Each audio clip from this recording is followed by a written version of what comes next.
اللي راه يعس على الحدود الهي واحد ما يعرفه، ما يبان لا في كاميرا لا في والو. هذاك واحد ما يعرفه، هو يحس حدود ليبيا 1200 كيلومتر وانت راقد مهني هنايا تبدل بين الملفاي الصفراء والبيضاء وماشي عاجبك الحالة. كاين ناس ماشي عاجبهم الحال، قهمتهم الملفاي وهو يعس عليك الهيه في الحدود شرقا وغربا، شعل النار من كل بلاص وهو يعس عليك، ويعس عليك في وسط الطريق وفي الصحراء وفي الغرب وفي الشرق.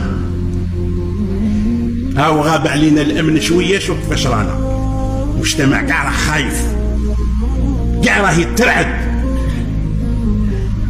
نعم، ليعبدوا رب هذا البيت الذي اطعمهم من جوع وامنهم من خوف. الخايف ما يقدر ياكل، ما يقدر يشرب، ما يقدر يعبد ربي.